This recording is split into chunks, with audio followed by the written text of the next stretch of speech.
Tonight is part 4 of the defining moments in Jewish history. Of course, as you well know, if you ever taken these courses, we never exactly follow what the program really dictates. So hopefully we'll be able to get to the fourth defining moment. But very excited about tonight's lecture because it takes us to a period of a lot of things are happening in the Jewish world. Last week we ended off talking a little bit about this fellow Spinoza that was born and lived in the 17th century and the problems and the challenge that he made Judaism and other organized religions face. And tonight we're going to talk a little bit about the period, the 17th century and the 18th century, and hopefully we'll get into the 19th century, and then we'll see where we go from there. It's interesting because we're going to be starting off with a very kind of a dichotomy. When situations, political or others, are upended, there's questions people are asking, what's going to go on? We don't know. The natural order of things are not as they used to be. People look for answers. People look for solutions. People want to know what's going on. The Jewish people, during the 13th and 14th and 15th century, faced a lot of trauma. With the Black Plague, the Black Death that came over Europe, with the expulsion from Spain in the late 1400s. And all of these things, all of these events, caused a tremendous questioning within the Jewish people. One, we're living in Spain for all of these years. Where do we go now? And in a much more, he's going to just bring the coffee. So, because it's a chilly night. I thought I was back in Boston for a minute tonight. And this is why I came to California. So, and also in a national and a theological sense, the question was, if we, the Jewish people, are the chosen people, and God said that, I choose you from everybody else, and I gave you the Torah, why are these things happening to us? So, people need answers. Jews are questioning and they want answers. And you look for answers in all different places. So at the same time, two very, very opposite ends of the spectrum, both in a theological sense, in a religious sense, spring up. And they both have a big, big impact within Judaism. And it's interesting because people are going to grasp at straws. I wouldn't call them straws, but people are going to look for answers and they'll accept the answers no matter what from wherever. What do I mean? You can't take these two ideas and find further from the spectrum. And that is, on one hand, the Enlightenment. This progressive movement, both politically and theologically, that's going to sweep over Europe, and the rise of Kabbalah, which is a mystical, metaphysical study. Here you have these two distinct schools of thought that are rising simultaneously, and both of them are going to have a major, major impact on the Jewish people. Okay? Let's take first the Enlightenment. The Enlightenment came about because of the crumbling of the existing order. What was the existing order? One was, of course, the Catholic Church, and second was the political prevailing order. Kings and governors and monarchs and all of these things came crushing down over Europe. Something had to take its place. And what takes its place? Because in every vacuum there's going to be something that's going to fill the vacuum. So during this period of time we have faced within Europe an enlightenment, a sweeping movement of critical thinking, of the rise of science, the rise of literature, all of these things, speculative discourses, all of these things, of course, are in contrast to what we've had before, which is, of course, one, the whole idea of a divine monarch where I have a right to sit on the throne because who gave it to me? God gave it to me, so therefore I sit on this throne because of His pleasure, and also in the structure of the Catholic Church. This comes crumbling down, thinking, what? What about human rights? What about dignity of man? What about all of these things that are that we never thought about before?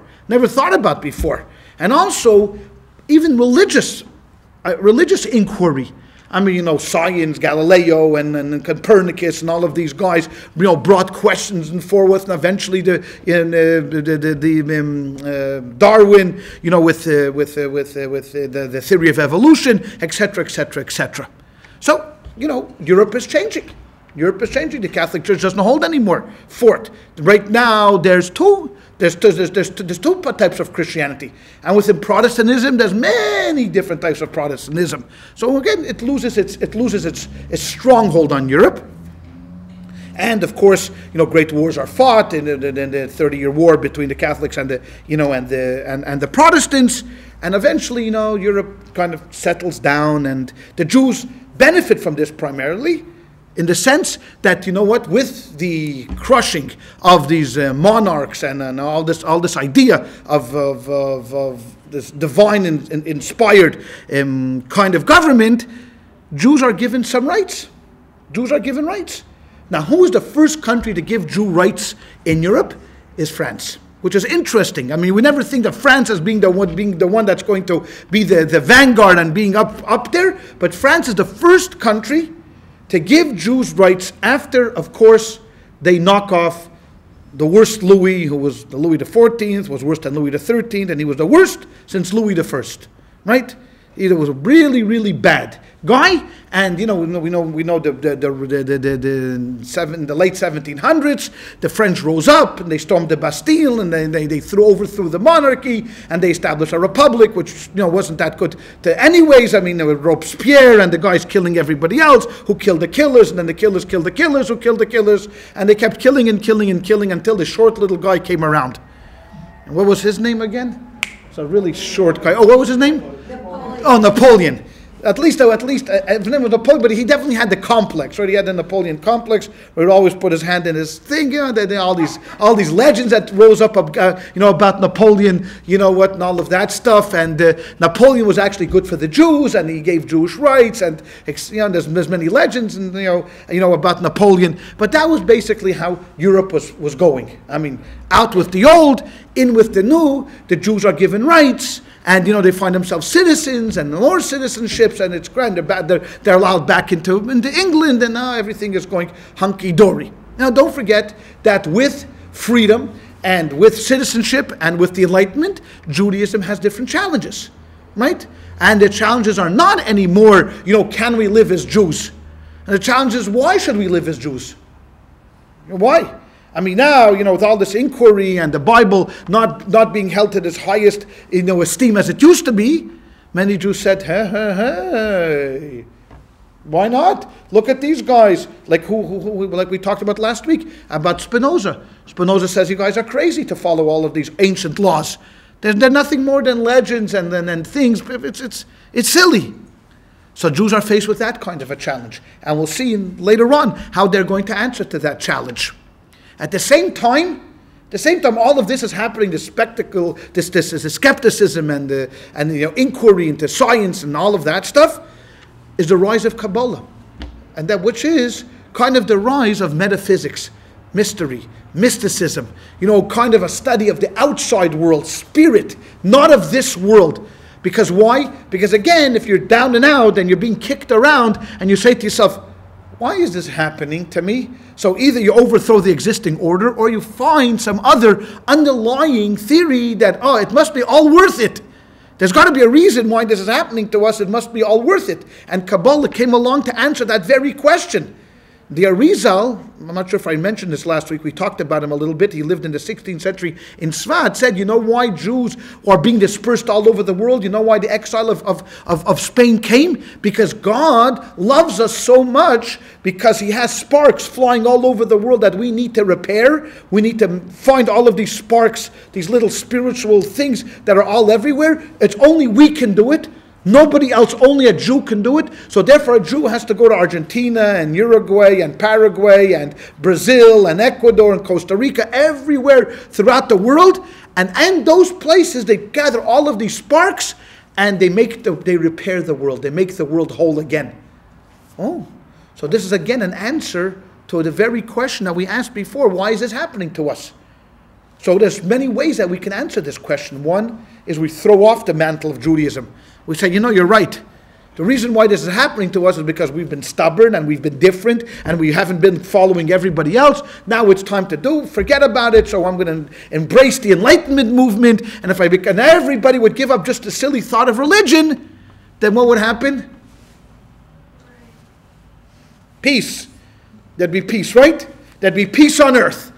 Because everybody would be living in peace and in harmony. But what causes the problem? What? Religion. Religion is the root of all problems, right? Religion is the root of all problems. So wrote Voltaire, and so wrote many people during this time, in this time, even here in the United States of America, when the founding fathers were building the country. You know what? Thank God, I say, thank God that they weren't that religious. Because they said, hey, you know what? Yeah, you want to be religious, be religious. Don't want to be religious, don't be religious. Who cares? Forget about it. So then they went to religious. Yeah, you want to be whatever you want. You want to be Protestant, Catholic, Hindu, Jewish. Okay, we'll take them too, if we're opening up to everybody. All right? So this was one side of the spectrum. On the other side of the spectrum, we became extremely religious. We said, why did God do all of this to us? Why is this happening to us? Because God loves us and wants us to be all over the world, and we just have to have faith. And the more faith we have, the quicker the Messiah is coming. And that's going to be a key here. That's going to be a key word, the coming of the Messiah. And the more you believe and the more you open up your ears and your thoughts and your minds to the coming of Mashiach, it's going to happen because God doesn't forsake His lamb. And we are the lamb, we are the sacrificial lamb, and God loves us like the apple of His eye, as it says in the Torah, and every word in the Torah is true, and we have to believe in that and hold on to that. It's only a matter of minutes. Minutes, I say to you. Okay? Now, these two ideas are as far as you can get, but both of them have a major impact in the discussion tonight. The Kabbalah and the study and the fervor of study of the Kabbalah. See, to study Kabbalah and not believe it, that's one story. That's like most of us. We study Kabbalah, we hear stuff going on, but who takes it seriously? Not in America, So this is kind of like in America, this has become like a self-help thing. That you could either exercise in the morning on the beach and do this and that, and that, man, and down, up and down, or you could study a little Kabbalah, do that, do this, and feel better about yourself, read some books, think positive and all that stuff. So that's just to better help yourself. But no one really takes this idea of, the coming of the Messiah, all of the, seriously here in America. But there in Europe, they did take it seriously. Very, very seriously. And this leads us to the first episode we're going to talk about tonight. And that's about Shabtai Tzvi. Because why? Because as soon as people start believing this, and in a serious fashion, that look what's happening to us. We went through the Spanish Inquisition. We went through the expulsion from Spain. They kicked us out. We went through the Black Death. We went this, we did that. And then all of a sudden Khmelnytsky is coming, with the Cossacks. And they destroy, they kill hundreds of thousands of Jews in the Ukraine and in Poland. And why is all of this happening to us? Oh, because it's right at what they call the birth pangs of Mashiach. The birth pangs of Mashiach. Now, just before a baby is born, it hurts the most, right? If you've ever been experiencing the birth of a child, the guys don't know, but the women know what I'm talking about. But just at that last moment, just before the baby is out, the geschreien, the screaming is at the worst. Worst. But once the baby is out, Baruch Hashem. Everything is good. So that's the same thing is true here. That it's dark as just before dawn. But as soon as dawn comes, everything is beautiful. The sun rises and we again will live in perfect harmony forever, ever, and ever. Okay. So what happens? So this guy is born in Turkey. His name is Shabtai Tzvi. His early years, Shabtai Tzvi. Shab. Shabbatai, probably Shabtai Tzvi, Tzvi. He's born in Turkey. Thank you very much. And for all accounts that we know of his early life, he was pretty oddball. He probably he was probably bipolar. Because he had moments of great enlightenment, and when he came to school, he was brilliant, and there was moments of great bouts of depression. So he's up and down like a bouncing ball, up and down and up and down. So when he's depressed, he hides, and when he's in the mood, and when he's in a good swing, when he's up, he comes he can speak, and he this and that. Okay, they can't take him anymore. They boot him out. They boot him out of the city. Okay, so he leaves the city. Where's he going to go?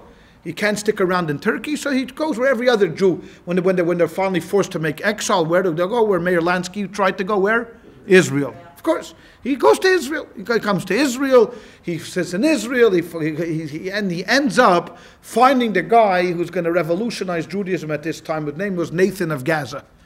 And Shabtai Tzvi was very involved in the Kabbalah. He studied the Kabbalah, knew the Kabbalah, was wise and brilliant and wrote, commentaries on the Kabbalah. And Nathan of Gaza, his dear beloved friend, convinced him that he must be the Mashiach.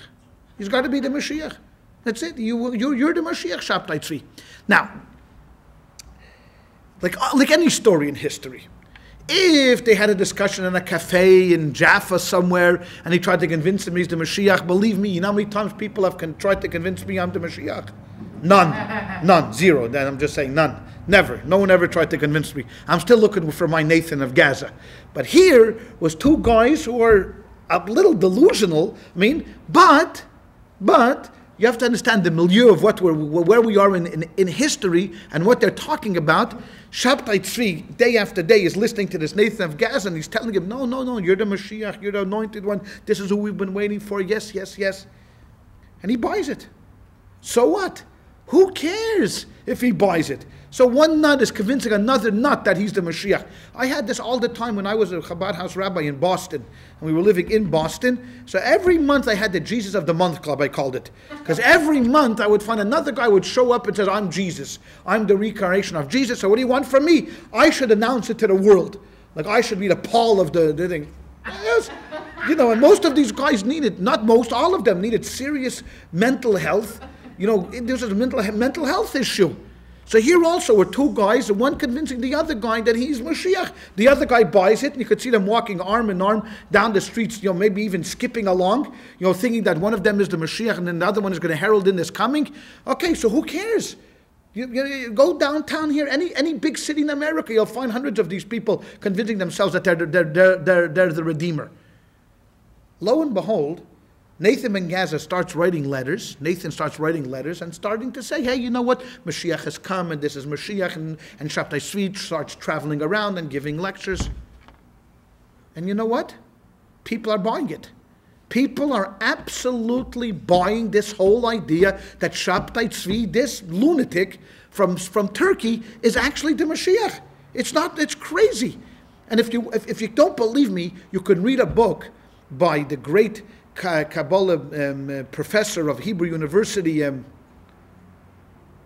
what's his name? Gershon Sholem, who wrote a thick book like this on Shabtai Tzvi. And then in a moment of weakness, I started it and finished it. And you have to plow through it. You could skip the parts on Kabbalah because, you're not going to understand most of it anyways. But it's thick like this. And where's the coffee, Marvin? Over there? There's no coffee yet. It'll be coming soon. What? It's cold? Yeah. The women are cold. If you have to. Because the lecture is getting hot. You can, if you want to. Okay. And you know what? And the book is this thick. And you know what? And you read it. It's an incredible story. An unbelievable story. That the more, and then miracles start to abound about him. That he did this and he was able to do that and he could cause this miracle and that miracle. And people are actually buying this. They're believing that this Shabtai Tzvi is on the cusp of heralding in the anointed Mashiach that we've been waiting for 1,500, 1,600 years since the destruction of the temple. And I'm not talking about a few people. I'm talking about literally tens of thousands of people that are believing that this is the guy. As far away as England. Now this guy's in Israel. As far away in England, people are selling their homes ready to emigrate to Israel based upon as soon as Shabtai Tzvi says he's coming. Okay. You think to yourself, okay, what are these people? But you have to understand, when we're down and out, when you have nothing else to believe in, and someone comes along and says, I am it, and then you start hearing all of these rumors and all of these stories about him, and all these miracles that he was able to do, heal the sick, and and do this and that, and back and forth. And in those days there was no CNN reporters say, hey, can you pull off a miracle? Let's say you pull a miracle. Come on. No one was that. Letters went out, and people, and one person told another person, all of a sudden, all over Europe and all over North Africa, people were believing that Shabtai Tzvi, the guy from Turkey, is Mashiach Tzidkenu. He is the one. And not only that, they began to say a special prayer for him during services on Shabbat. Praising him and waiting for his coming. We look back now and we have to laugh, because there's nothing else to say about this. But at that moment, tens of thousands of Jews. Now, there were his opponents. There were men. Rabbi Yaakov Sasportas. There was one great rabbi, Rabbi Jacob Sasportas he was in Amsterdam, and he railed against Shabtai Tzvi and said everybody's crazy, but he was of the minority. He writes in his book, "I am the minority," and they almost threw him out of his congregation because he wouldn't follow the rulings of Shabtai Tzvi. Well, Shabtai Tzvi began to believe his own good press. If everybody says you're the Mashiach, then you're Mashiach. So he believed that he was the Mashiach. So what happened was that one day he ate pork. He ate pork. Comes along Nathan of Gaza. We have a problem. So Nathan of Gaza came up with an ingenious answer to this. He said, do you understand? Pork is not kosher to the average person. But when the Messiah comes, who he is, and he sees it, he is allowed to turn that pork into kosher. And only those who are true believers, they'll know that he can do it. Okay. Guess what? People bought it. Okay. Then he married a 12-year-old girl, and Nathan of Gaza said, hey, you know what? Because he's the Messiah. It's good to be the Messiah. He's allowed to marry a 12-year-old girl. And he kept doing all of these oddball things because he was an oddball. And every time Nathan kept arguing more and more, no, you have to be a true believer. He's testing you to see if you're actually a believer. If he comes riding in on a horse and this, everyone's going to believe. But the fact is now, do you believe or not believe?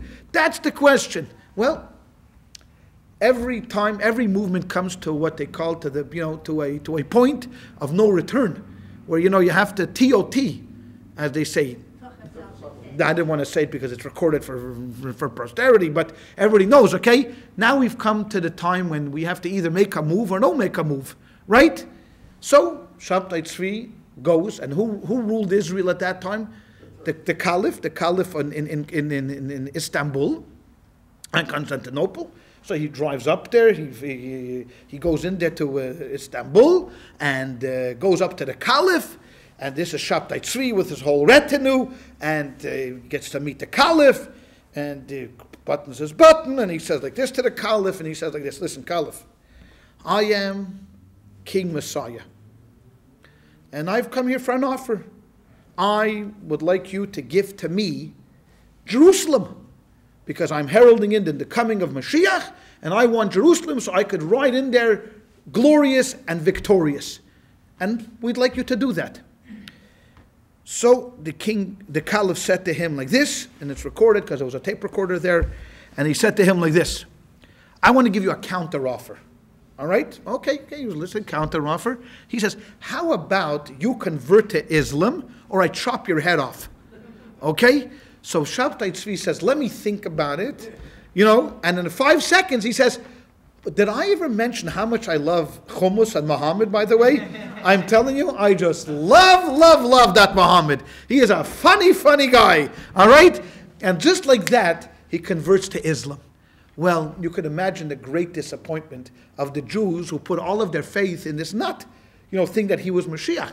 Now again, we look back at this story and we say it's an oddball. It was queer. How could people believe that this is the guy? But no, in those days, when you wanted to, a mind is a very, very, very stubborn organ. And if it wants to believe something, it doesn't care what or when or how. It's going to believe it. And even if you could bring all of the odds and all of the arguments against it, you think the mind cares?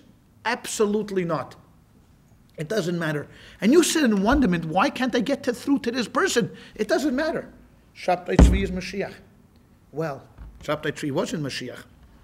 Shabtai Tzvi ended up becoming a Muslim and becoming like the gatekeeper for the Caliph, and died a lonely, broken man in Turkey. And the story was completely forgotten. They tried to bury it. But the ramifications were for decades, if not centuries. That people now, the rabbi said, take every book of Kabbalah and bury it. Bury it. Because why? Because Shabtai Tzvi was able to use this whole understanding of metaphysics, and when you believe in superstition and things that you don't understand and you can't prove, but you buy it, it's much easier to manipulate people. So they wanted the study of Kabbalah to be eradicated from the face of the earth.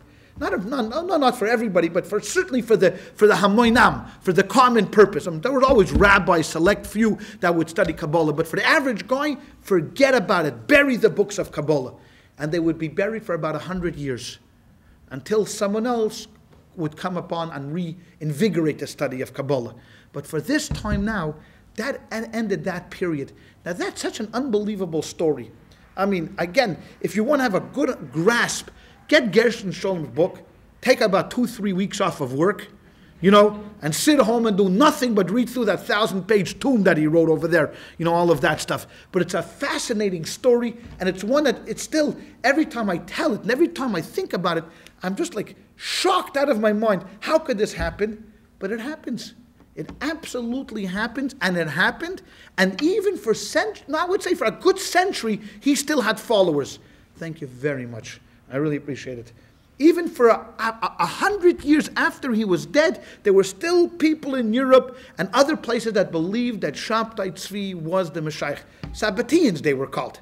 And and they went smaller and smaller and smaller and smaller. I mean, now there's no more Sabbateans, but for many decades after his death, there were still those that said, yes, he was, he is, he could be, whatever it was. So that took place on the right-hand side of the theological spectrum, with the study of Kabbalah led up to Shabtai Tzvi. It was a tremendous debacle. I mean, you can imagine, like, you have this big balloon that's floating around and someone puts a pin in it. It brought the whole Jewish people down. I mean, when I say down, I'm talking about deep depression. I mean, if you lived in England and sold all of your house and your furniture and had a ticket waiting to go to Israel and everything, could you imagine what the reaction would be? It was horrible, it was terrible, totally devastated. Totally devastated.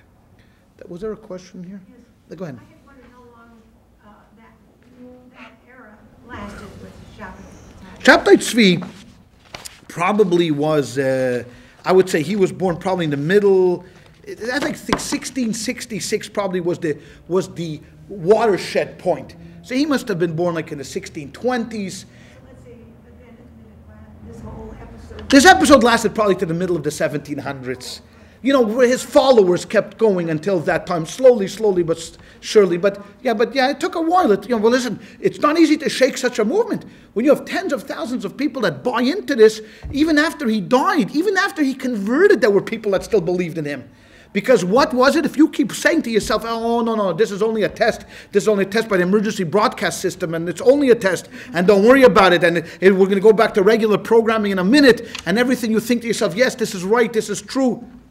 Okay, so he converted to Islam, which is the biggest test of all. What's eating pork? Big deal, so a guy eats pork. Okay, he marries a 12-year-old girl. Big deal, she marries a 12-year-old girl. But converting outside of Judaism, that's a real test to see who believes.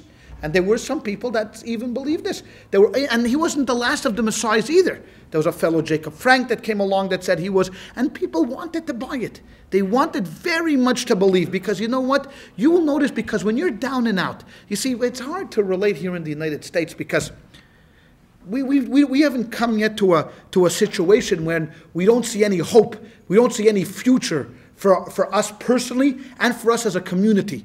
But if God forbid, we would all of a sudden be facing this unbelievable anti-Semitism, or a tremendous depression here in this country, or things are starting to go bad, whatever it is, believe me, at that moment, these Christians have a word that in the late 1900s they grew up a lot of these millenarianisms or something like that.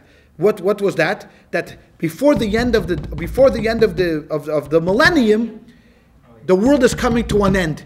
And as it got closer to 1999, more and more, you heard about all these guys, and that was in San Diego, and David Koresh, and all of these things. These people believe that something is drastic is going to happen. Y2K is definitely going to be a reality. It doesn't happen. I mean, but you want something to happen so badly against all rationale, you don't care. All logic goes out the window, reason goes out the window. You just don't care and you're buying it. Not only that, if you've made a big mistake, you don't want to admit it, so you've got to exactly. Absolutely true. Because one of the hardest things in life is to say, ta'isi, I'm sorry, I made a mistake. That's the hardest thing to say in life, especially if you're a proud person. If you're proud and follow Shabtai Tzvi, you come back to the community and all the scoffers and the skeptics and everybody else, ha. So very nice. How are you going to walk into shul? It's a problem. So the story you're telling about him sounds a lot like Jesus, in that he was the Messiah. He brought everything. Everyone bought into it. Yeah, but except one big difference. One huge difference. What is? He didn't think that he was God. Second, the movement grew after he was dead. You see, Christianity really exploded after Jesus was killed. Once Jesus was killed, then the story started writing about him. But don't forget, all of the Gospels that we have now in the New Testament are all written after Jesus' death. None of the writers of the Gospels actually saw him. Then it started to move to time. But the same story happened, that he's coming back. He was here once, and he's going to come back. And they've been waiting, and if you notice, if you read the history of Christianity, you will see that there, from time to time, there are those movements, the end of day movements, right? That he is coming now. Well, he hasn't come. Oh, okay. So like Marvin said, many of them get into a spaceship and goodbye, or like they kill themselves, or Jim Jones and these guys, radicals who will, and that's the way it's been going for 2,000 years. I have just one other question. You asked about dates. You said that France was the first to give the Jews freedom. They give citizenship. Make them citizens. Like 1790s. In the 1790s, because they stormed the Bastille in 1789, and then in the 1790s they began to, I think the Declaration of Man, which is what they called it, was, probably have it somewhere here in the... Well, the revolution was 79, I think it was, actually, if you want to know the exact date, it was September 27th, 1791. And basically what it said was that no restriction shall be imposed on anyone because of their convictions, even religious ones. What year was the Dreyfus case? Oh, the Dreyfus case took place much later, 100 years later. 100 years later, that would come. No, they didn't believe. Just because the government says that the Jews are citizens doesn't take away anti-Semitism. I mean, that has nothing to do with, one with the other. Going back, jumping now from Turkey, and we want to go to the West. Okay, we're going to go now to Germany and to France, where Napoleon was leading this big revolution and was going to conquer the world. And where Napoleon went, what did he bring? The ideas of enlightenment and ideas of universities and etc. Who were the beneficiaries? Many Jews were the beneficiaries, because they were allowed to enter universities, and they were allowed to become citizens. They were allowed to study and all these. But at the same time, just like Shabtai Tzvi posed us a challenge to us in the sense of the Kabbalah and the study of the Kabbalah and the study of buying into all of these ideas, the Enlightenment also posed a challenge to us. What kind of challenge did it pose to us? Why? Assimilation. Why be Jewish? You know what? Because it all boils down really not to the crux of the issue of anti-Semitism, but that was one of the driving forces in the Middle Ages. I mean, what do we do about this? I mean, we keep getting booted out of country after country after country. No one likes us. Well, how do we solve anti-Semitism? So one of the ways that we thought that we would solve anti-Semitism is through the Enlightenment movement, becoming like everybody else. Become like everybody else. That's why Catholics didn't like us, because there was always a division between religions. But if you just don't take religion that seriously, we would easily solve anti-Semitism. But there were people who didn't want to give up their Judaism. They still wanted they wanted to be Jewish, but they wanted to be citizens of their countries. So came along a man that, because history is all really stories of great people. That's really what history is all about. All of these things that happen, these occurrences in history, all occur around individuals. They don't happen in a vacuum. It's all about people's lives, interesting people's lives. And, even Shabtai Tzvi, if he would be here, he'd probably be an interesting guy. Larry King, I'm sure, would want to interview him. Other people would want to interview him because I'm sure he had some kind of a charisma that he would, tell a story. Well, this fellow also told a story. And his name was, you couldn't get, on the two ends of the spectrum, Shabtai Tzvi, and we talk about a fellow now by the name of Moses Mendelssohn. Now, Moses Mendelssohn, was a brilliant, brilliant man. He was a philosopher, a theologian. He grew up in the milieu of, in the middle of the 18th century, in Germany.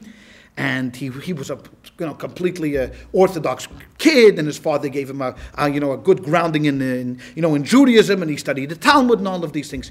But in Germany at this time, people were going to college, to university, and he also wanted to experience university. And he was a very precocious child and a good student, and so he went to university and began to write philosophy. And he began to write philosophy, and he won. If you could believe this, in Germany, he won first prize of the Berlin Academy of Science in 1759. Now, to us, it's, so what? How many Nobel Prize winners have there been of Jews? Who knows? Right? Now, I wouldn't say most, but something that email was going around a little while ago. I mean, how many Jews have won the Nobel Prizes? The list goes on and on and on and on. I mean, we ourselves probably could name off the top of our heads probably 20 Jews that won the Nobel Prize. Okay, exclude peace because that's kind of it's political. But if you took science, Jews have a good percentage. So we don't realize what it means when I tell you that in 1759 a Jew, a Yidel, and by the way, not only a Jew, but not a very good-looking Jew. Moses Mendelssohn, if you see pictures of his, if you go to his library, in Germany, you see pictures of him, or at least, paintings of him, was a very, very, and he admitted, ugly Jew. He was short, with a big nose, he had a hunchback, he was hooked like this, and walked down the street like this, short, because, he was a short guy. When he got married, just parenthetically, he also happened to be a romantic among everything else. When he got married, he married this beautiful woman. How did he win her over? He was an ugly man. How did he win her over? So he was also a good singer. No. He sang to her at night. But so how did he win her over? He won her over by saying to her, you know what? I knew that I was destined to marry a woman who had a hunchback. But I prayed so hard for God to take the hunchback off the woman and give it to me. And she was so taken by these romantic words of his that he was willing to do that for another woman and take the hunchback off her, that she fell in love with this guy and married him. That's a line? What a line. I never used it. Slick Mo, they called him. Slick Mo, they called him. See this. And, he was brilliant. And he won this first Berlin Prize. And, people of all different political persuasions were praising him. And the Germans were praising him. This was a good Jew. This is what they all said. The other Jews, the Talmudic Jews, the Jews in Poland, Russia, not so good. This guy, because why? Because Moses Mendelssohn could get up and he could deliver a 5-hour talk in German about philosophy. He knew Greek philosophy, modern day philosophy, Middle Ages philosophy. He could talk about the Torah. He wrote the Biur, a German translation of the Torah, which is still used today by many people who really want to study Torah and they want to understand the understanding of Torah. Was written by Moses Mendelssohn. And at the same time, he was a completely Orthodox Jew. Now, on Moses Mendelssohn's legacy, there's a lot of different differentiations. Because since Moses Mendelssohn accepted, going to college and trying to assimilate into society, he is basically known as a father of the Reform movement, which we will see in just a moment. But in reality, I don't think so. But his problem was that he was too intellectual. I mean, because if you write he had two big, huge books, Jerusalem and Rome. And then he wrote in Jerusalem and Rome. And in there he explains all about why Judaism is a revealed religion and why you should keep Judaism. At the same time, even though Judaism is a revealed religion, meaning that God gave the Torah to the Jewish people, it's completely rational. Completely 100%. You don't have to believe in a miracle. And and to do that, you have to kind of twist yourself into a pretzel. Because how do you explain the splitting of the Red Sea? That's not rational. Because you have never seen water flow up. Right? You've never seen that. You have never seen God snap his fingers and all of a sudden it should be turned dark in a whole country. We don't see that. All right? And all of these things happened in the Bible. So in order to explain that away rationally, Mendelssohn had to really twist himself into a pretzel. Not a guy like himself, who was a pure intellect and a rationalist. It made sense because he was cold, detached, very analytical. To his children, it made no sense whatsoever. And his children all assimilated. One daughter became a nun, the others out. Felix Mendelssohn, the great German composer, was a Christian, was Moses Mendelssohn's grandson, Felix Mendelssohn. He had no Jewish children except one remained Jewish. And the reason for that was because he was too cold. It doesn't reverberate with people, it doesn't resonate with people, all of this intellectual stuff. You have to be someone like Mendelssohn. I mean, they said that you want to talk about Mendelssohn, you have to be put into that moment. The greatest philosopher of that period was another shorty, not Jewish, but another short guy, Immanuel Kant. All right? He was a great German philosopher. He was the professor of philosophy at the University of Königsberg. Now, this was a German. I mean, Kant was a real German, huge intellect. I mean, if you want to read something that if you're an insomniac, we often talk about it. If you're an insomniac and you can't go to sleep, you go to Barnes and Nobles and buy the Kant's Critique of Pure Reason. It's again this thick like this. It's all about his philosophy. I make a bet with everybody right now, and this goes for anybody that wants to buy the CD. If you don't fall asleep after reading 2 pages and it doesn't cure your insomnia, I refund you the price of the book. Okay? And if that doesn't work, buy it in its original German. That'll put you to sleep like Rippo and Winkle. You may not wake up for about 20, 30 years after reading that. And they said the greatness, what happened was at one time, Mendelssohn came to visit Immanuel Kant and discuss philosophy with him. And as they walked through the center of town in Königsberg, Kant put his arm under Mendelssohn's arm and was walking with him, walking together down the square. Now, again, somewhat big deal. I mean, a German walking. But this was in the 1800s. We can't imagine what symbolism this meant. That here was a Jew that was accepted into this very radical, exclusive society of Gentiles, Christians, and here was a Jew that entered into their club. This was a huge step. Now, the Reformers took it one step further, because Mendelssohn himself was an Orthodox Jew. I mean, they tell many stories, legends, whether it happened or whether it didn't happen, who knows. I want to believe that it did happen. That one time he had a meeting with the Minister of Education in Berlin, and he came 20 minutes late, and the guy said, "Where were you?" He said, "I had to daven mincha." Mincha being the afternoon prayer, he had to daven, he had to pray. So you know what? It was mincha or you. He took mincha. Okay, so he said he never missed an afternoon prayer in his life. But what happened? Later on, after Mendelssohn passed away, they took Mendelssohn's writings about the benefits of assimilation. I mean, now, what did Mendelssohn basically say? That you don't have to live a dual life. You don't have to live a life where it's either a Jew or I'm going to be a German. You could live it together. You could be a good Jew and a good German. Why not? I proved it. You could study philosophy. You could sit down with Kant and talk about philosophy. And you could sit in shul and talk Talmud. There's no difference. But who can do that? Who? A guy like him could do that. For the average person, they can't do that. The average person doesn't think as deeply as him. The average person doesn't care about these issues as much as Moses Mendelssohn.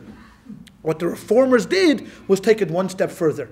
They said, yes, you could be a good German if and only if you start to discard some of the baggage we brought with us to Germany, such as the prayer service. Come on, you go to an Orthodox service, you see what it looks like. Everyone's chattering, the shuls are not well kept, that no one understands the prayers. If you just make a little adjustments to it, start praying in German, have an organ service with it, slowly but surely start integrating many of the benefits of being real Germans. Take off the yarmulke, walk around like a German, speak German, go to German schools, but you can still be Jewish. Reformers never said completely, go into and assimilate and become Christians, but be Jewish in a German sense. Keep a little J. You have to be a big J. Make it a little J. We're Jewish, but you know what? And that's what happened in Germany in the early part of the 19th century. The first synagogue was probably established in 1820 by lay people. They had no Reform rabbis. It was lay people that established the first Reform temple. And later on, afterwards, then the rabbis jumped in. They saw, hey, a good thing. Maybe these people need a rabbi. So they started a seminary for rabbis in Germany. But this seminary was radically different than we had in the past. This was a seminary based upon critical thinking, scientific study of Judaism, meaning that you're not going to study Judaism like they study in a regular yeshiva, which we'll get to in a second, because it's going to be the number 2 of the 3 biggies that we talk about tonight. I'm not counting Shabtai Tzvi as one of the bees, I'm talking about 3 big people we're going to talk, but number 1 was Moses Mendelssohn, which led kind of to the beginning of the Reform movement, of this whole idea of assimilation, of this whole idea of being a good German and a good Jew. But you have to look German, speak German, dress German, shave and do everything else, everything that you learned in the yeshiva, everything they told you in yeshiva is forget about it. Either it conforms to critical analysis or we get rid of it. So the Bible, is it divine? Probably not, because it doesn't hold up to rational and logical thinking. Does it make sense that one day we're walking around and a guy pops in at the Garden of Eden? Does that make sense to you? Let's say you'd be a reporter, and I give you an assignment. Go back in time, and give me a story about the beginning of the world. So so nothing's happening. One day you're like all alone, and then bingo, hello, there's a man and a woman walking naked in a garden. So either they're streakers, like in the 70s, or this is Adam and Eve. And Adam and Eve, does that make sense that one day out of the clear blue sky from the ground the person should pop himself up? No. It doesn't cut it. The Bible doesn't cut it. Critically thinking. So what is the Bible? What is it? It's man-made. Someone wrote the story, right? Okay, you could have believed in a God, but someone actually wrote the story of the Bible, a human being. And if a human being wrote the story, then nothing in the Bible is really concrete. So we could switch around and change the Sabbath services and incorporate whatever we like to make it more palatable, so the Gentile should say, this is a good Jews. These are good Jews. No, that's what happened. And the Reform movement took off, and many people loved it. And we see in America, the Reform movement was for many years the dominant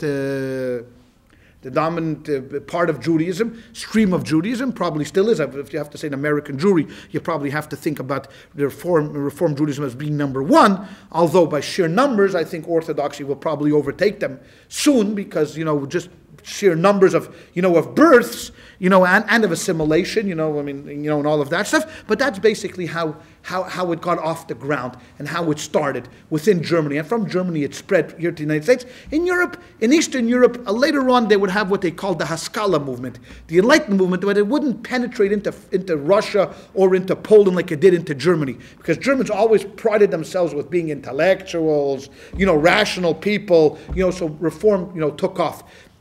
Before I give Marvin a chance, just want to talk a little bit about the conservative movement. Because we have here in America really 3 streams: Reform, Conservative, and Orthodox. Orthodox we'll get to in a moment.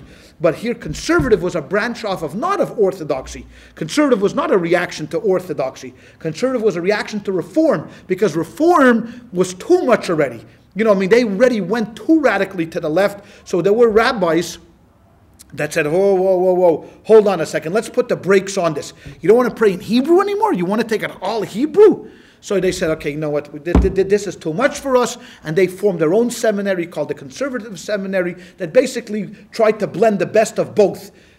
A little bit of the Reform because of the assimilation and make it more palatable for the German people, but at the same time holding on to some of the traditions that the Orthodox had. So if you put the 2 together and you blend them, what do you get? Conservatives.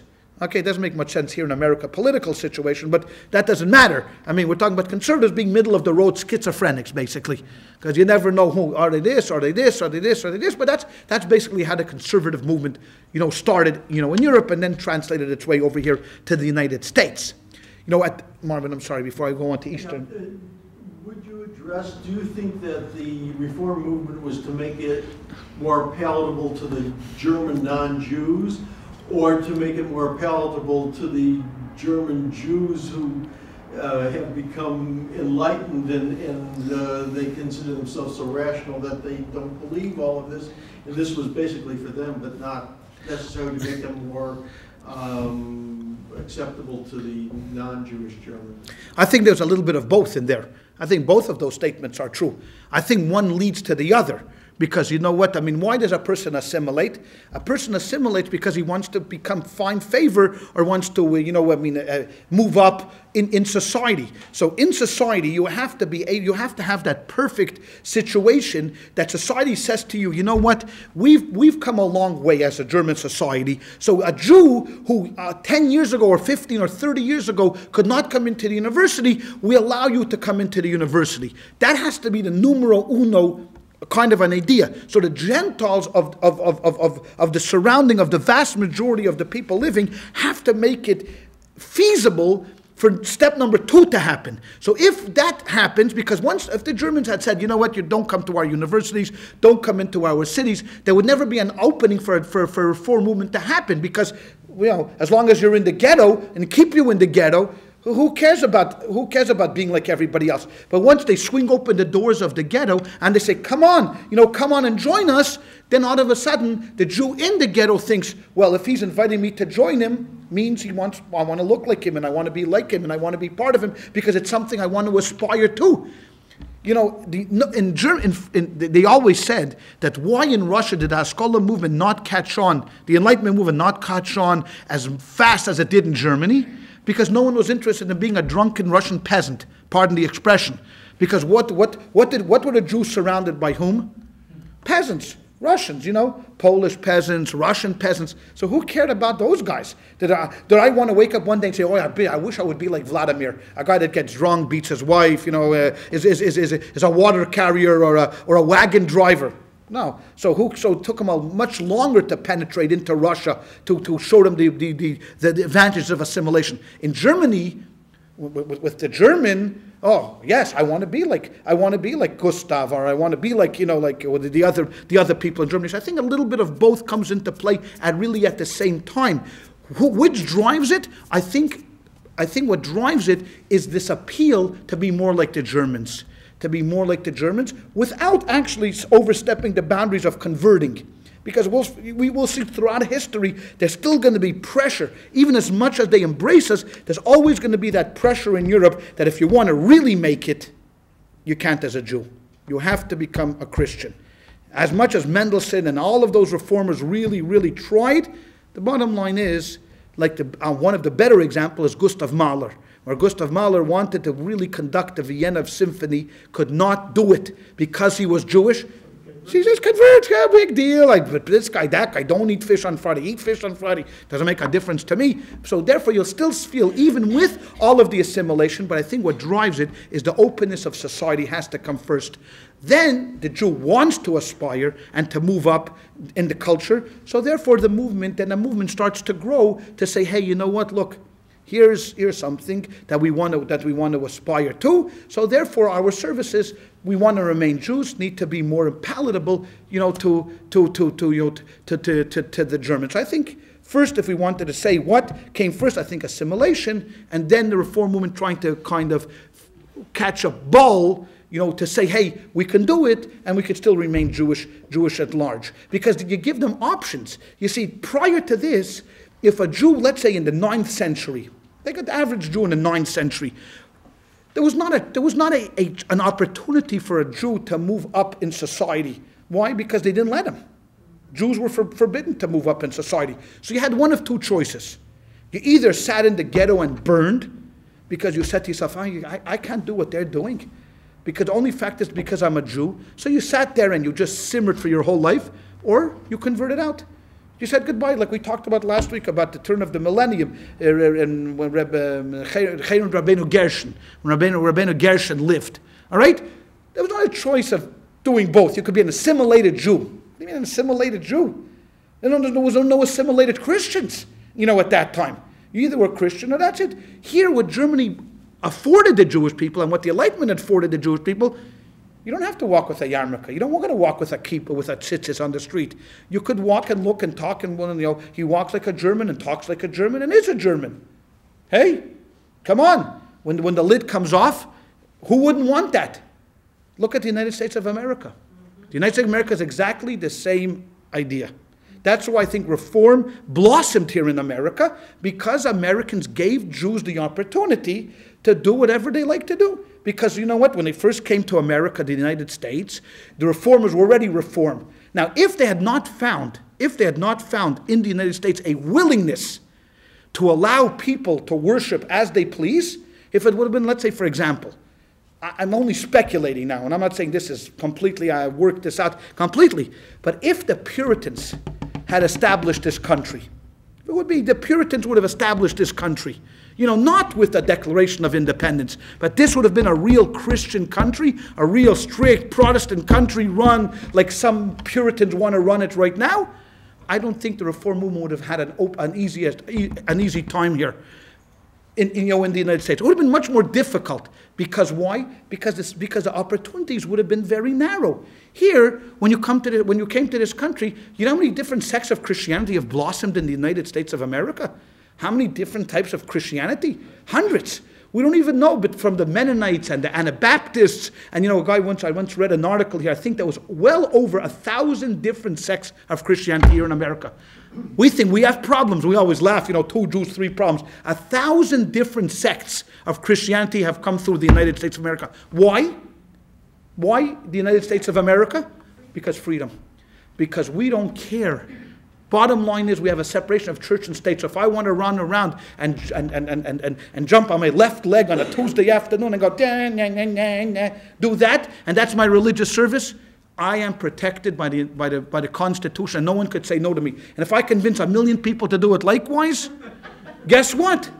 I'm a guy. I have a right to do that. And a Tuesday afternoon at 3:15, I dance around on the left leg, and everybody goes, nah. And in your office, you may see a guy do that at 3:15 on Tuesdays. Too bad. He's protected by the Constitution of the United States. And you're laughing, but many people would say, what about the Mormons? Now, we're laughing, but look at the story of the Mormons. Now we have, what's his name over there Romney running, and he has a good chance, as anybody, to win the presidency. And if you read their history, you'll see exactly what I'm talking about. Only because the rest of the country allows for this kind of expression. You have to have a country that's willing to allow for this kind of expression. Wouldn't happen in Russia. And it wouldn't happen in most places in Europe, but in the United States of America, and that's why I think, people blossomed over here. And I think, that's my specialty. He asks a short question, then I make a long Torah out of it. Thank God I didn't write the Torah. It would have been who knows how long it is. Anyways, but let's go ahead. If I want to take my tefillin and throw it into the Pacific Ocean, you or nobody else can tell me not to do that. No rabbi can coerce me. As much as the rabbis in my school chased me around with a stick, I was too chicken to leave. But you know what? But they could not coerce anybody in this country, or even in Canada as well, because Canada is a little extension of the United States. Because when America sneezes, Canada catches pneumonia, as they used to always say. You know what? No one could say anything to you, so it's challenging. We, as an organized religion, I don't think met that challenge, because we're still struggling with it. What does it mean to be a Jew in the United States of America? What kind of an expression do you need? Because to most Jews, I would say most Jews, but to many Jews, we call it the minimalist approach. The minimalist that you have to do, the minimum you have to do, makes me a good Jew. You don't even have to do anything. You could be an actor in Hollywood and never express your Judaism. But the moment I say to you, you're not really Jewish, you'll jump it down my throat. What do you mean I'm not Jewish? I'm not Jewish. I'll give you an example.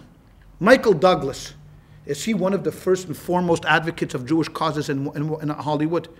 Do you see at a pro-Israel rally, you ever see Michael Douglas? You ever see Michael Douglas donate to any Jewish? I know I'm not picking on Michael Douglas, but I'm bringing him up as an example. No. You never see Michael Douglas as a big advocate. His father, Kirk, yes. Kirk has written books, and Kirk studies at Esha Torah and all of these things. What? Later in life. Later in life, I'm not saying, but later in life, yes. But Michael you'll never see. He married a nice Welsh girl. Okay, I can't blame him. I mean, listen, let's be honest. It's hard to blame him for doing that. I'm not criticizing him. God forbid. You know what? Good for him. But he already lived heaven here on earth. He's not okay. I'm going to stop that. Get off that tangent. Okay. So nonetheless, the moment that there was 20 years ago. Maybe not less than 20 years ago, maybe in the 90s or maybe early 90s, there was a great debate in Israel about who is a Jew. And his mother wasn't Jewish. Halachically, he's not even Jewish, halachically. But the moment that someone said, you know what, they may change the definition of a Jew, all of a sudden he stood up, and I remember him saying, no one's going to tell me if I'm a Jew or not. I'm a Jew, and that's it. No rabbi in Israel or 10 rabbis or 100 rabbis are going to tell me if I'm Jewish or not. A new country heard of in the United Nations, as my father used to say. Okay? A new guy. Why? Because it affected his essence, his core. And all of a sudden he jumped. So even this guy, Michael Douglas, who has, on a day-to-day basis, I guarantee you, does nothing to express his Yiddishkeit.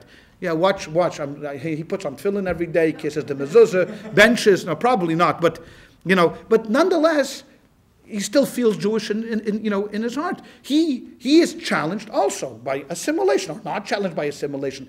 That's one of the challenges we have to what exactly constitute being Jewish here in the United States. I mean, we have a movement, we talked about it recently, humanistic Judaism.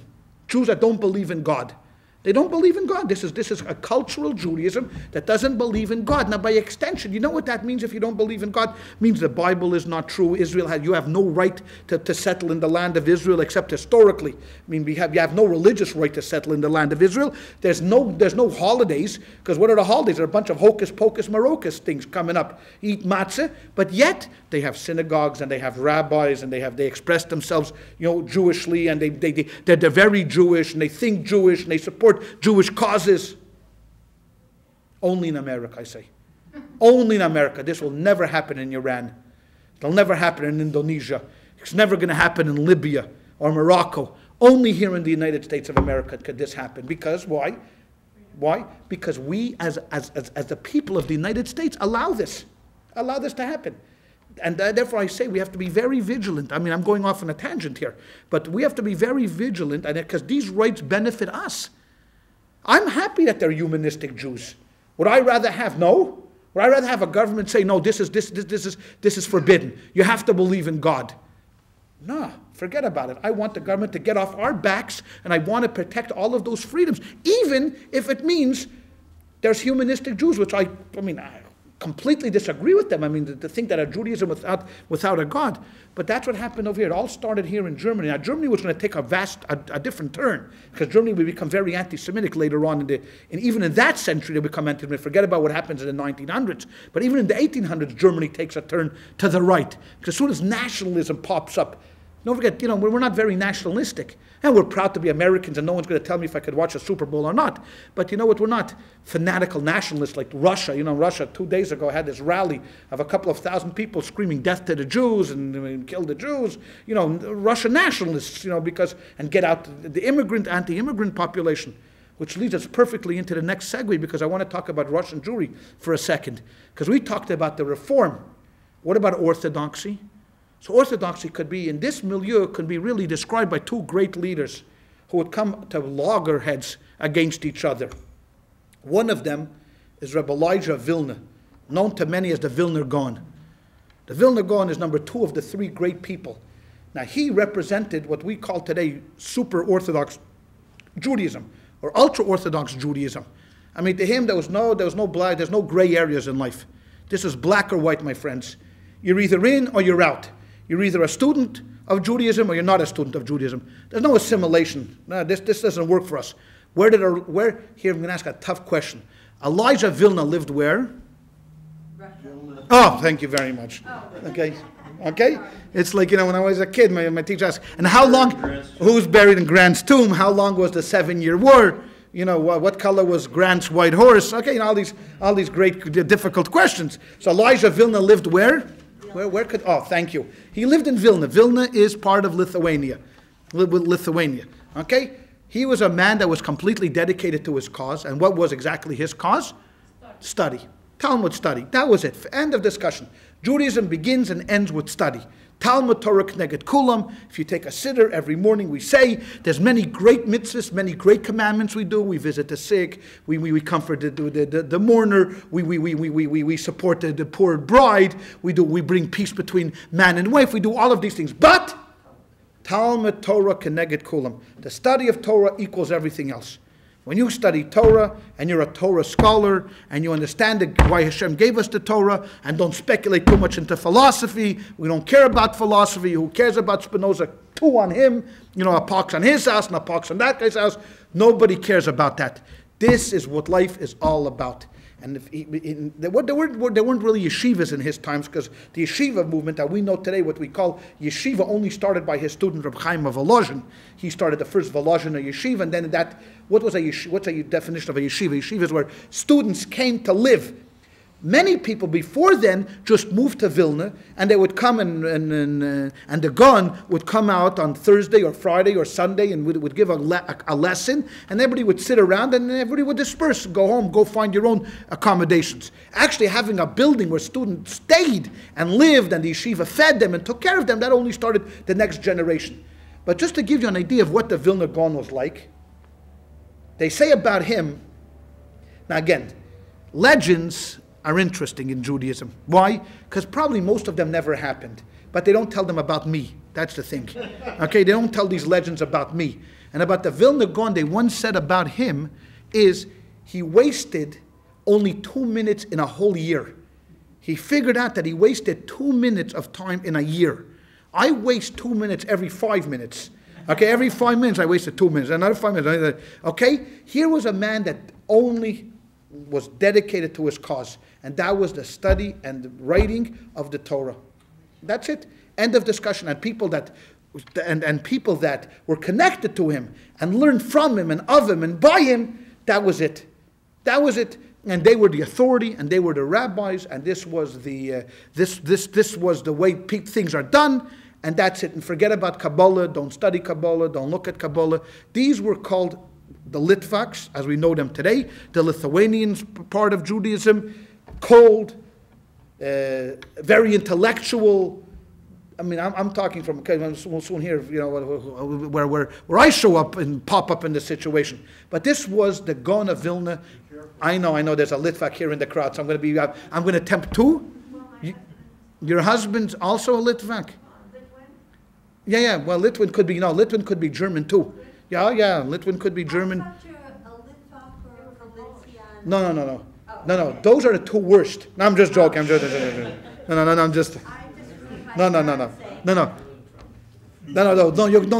Litvaks didn't like the Galicianas, and the Galicianas didn't like the Litvaks. But really, the best was to be Polish. To be from Poland, that was the best. I'm just joking. I'm just joking, because you know what. Forget it. We'll get into the Polish in just a second. But let's stick to Lithuania just for a moment. Okay? So this was them. Great Torah scholarship. Not interested in what's going on in the outside world. They couldn't care less what was going on in the outside world. This is Lithuania. This is not Germany. The Gaon himself, they said about the Gaon that he himself was a tremendous Kabbalist. That he knew Kabbalah, studied Kabbalah, but and knew mathematics, knew physics. I mean, it was a well-around versed scholar, but this was not his. His thing was Torah scholarship. All of his writings were preserved, and the books that he wrote, and all of his commentary on the Talmud is now included in the Talmud. It's impossible to describe him. It's really, if you're not in that kind of a yeshiva mode and you don't go through a rigorous learning, it's very hard to understand the commentary, because he's so deep and so broad. They say there was very little that he did not know anywhere throughout the entire Talmud, wherever. As a matter of fact, they once said he had a student I'd mentioned before, Chaim Volozhiner, that once came to him and said to him, I'm really down and out. He says, why? He says, because I've been studying this tractate, Sukkah. Now, the tractate of Sukkah deals with what issue? Sukkah, thank you. How to build a Sukkah. And there's a lot of mathematics involved, because, if you have to build at a certain distance, with certain angles, so this geometry comes into play. And, Chaim Volozhiner said to him, you know what? I've been studying this 40 times. I studied and I still don't understand it. And he said to him, so what? I've studied Sukkah 400 times and I don't understand it. Okay? Now, I think he was being modest, except for the fact that he did study it about 400 times. That I do believe, that he studied it. So he was a great scholar. They basically, the Litvaks, ran the show. They were the head of the yeshivas, and they were the establishment. Until this other guy comes along, because things never stay the same. If you look in history, they never, ever, ever stay the same. History is very fluid. Okay? Now, I told you that Kabbalah was buried because of whom? What was the name of the fellow? Shabtai Tzvi. Okay? Came along this other rabbi, whose name was Rabbi Yisrael Baal Shem Tov. Now, I have to be honest with you, because I give a disclaimer before the class, that to me, that if there's in the top 5 people that ever lived, the Baal Shem Tov is one of them. There's nothing to talk about, because the Baal Shem Tov was a person, to me, that revolutionized Judaism. Literally revolutionized Judaism. And what do I say by that? I say that after getting kicked around, both through the Spanish Inquisition and both through Khmelnytsky's, the Cossack massacres, and through the debacle of Shabtai Tzvi, and through a number of... the community in Poland was depressed. I mean, if that's the only word, literally depressed. Came along, and as I was taught as a kid, because I went to a Hasidic yeshiva, and Rabbi Yisrael Baal Shem Tov was a founder of the Hasidic movement, that why was he called Yisrael? Why was his name Israel Baal Shem Tov? Because he represented the entire nation. Okay? And just like when you wake up someone that's in a slumber, how do you wake them up? What's the best way how to wake somebody up when they're sleeping? Call them by their name. Right? If you ever woke somebody up, you say, yeah, Abba, wake up, wake up. You call them by their name. God was waking up the Jewish people by sending down this person, Yisrael Baal Shem Tov. He represented the entire nation and this arousal, this inspirational awakening that he was going to bring into the world. He basically was orphaned at 5 years old. At 5. His father told him, as we know, he wrote it in his book, his father told him 2 things. Never fear anybody but God, and always love every Jew like yourself. He was an orphan. An orphan in those days meant that he was wandering in the woods, and he hung out in the woods, and that's the legend is that he found one of these hidden Kabbalists that was praying against a tree, and he forced him to teach him Kabbalah. Anyways, he became a great Kabbalist, and by the time he was 36 years old, he began to minister to the people in his area. He lived around the Carpathian Mountains, which is in the Ukraine, and he came out of the Ukraine at the age of 36 and began to preach and to minister the whole idea of basically love of Jew, every Jew is important. He had a much more, what we call, populist approach than the Gaon of Vilna. The Gaon of Vilna, basically, I would call him, if I would refer to him as Beis Shammai. When we talked about early on in the first lecture, Beis Shammai, where you want to bring everybody up to your level, right? You want to bring everybody up. You have to be a scholar and you have to study, and we're not giving you any breaks in the matter. Okay? The Baal Shem Tov was a populist. He was a Democrat. I mean, for everybody. His message was for the poor guy, the broken guy, the down and out person, someone who knew nothing, or someone that was a great scholar. To him, everybody was the same. As a matter of fact, he downplayed scholarship. One of his great statements is that the cries of a Tillim Sayer, excuse me, I think that's the Gaon of Vilna. I'm a little worried. Are you the Gaon of Vilna that we're talking about this evening? Yeah, I'll call you afterwards. Okay. Sorry, it wasn't the Gaon. Number 2. No, what? No, that wasn't the Gaon. I thought it was either the Baal Shem Tov or the Gaon. It was the Alter Rebbe. Okay, but the Baal Shem Tov came along and talked to everybody. To everybody. And so I was quoting the cries of a Tillim Sayer. You know what Tehillim is? Tehillim is the book of Psalms. If someone sits down with a book of Psalms, reach higher than anyone's prayers. So think about this. The cries of a Tillim Sayer reach higher than anyone's prayers. He said the faith of a simple farmer is greater than that of a Torah scholar. Wow. Why? He said because a Torah scholar He likes everyone telling him, oh, look at that, there goes the Torah scholar, a little arrogance in the Torah scholarship. But a simple farmer, when he comes to shul and he cracks open that book and he cries bitter tears for the first 2 sentences and he doesn't understand what he's reading and he doesn't know anything except his heart is breaking to Hashem, that's what God loves. And someone that may sit his entire life and study but has arrogance to him, forget about it. Sincerity is worth more than anything. Well, you think his pitch caused any ripples? Hoo-ah! I mean, when they heard about him in Lithuania, they went berserk. And this is one of the great schisms in Judaism. It's too bad we don't have enough time to really go into depth. Maybe one day, next time around, we'll talk about the great schisms in Judaism and we'll talk about the Hasidim and the Misnagdim.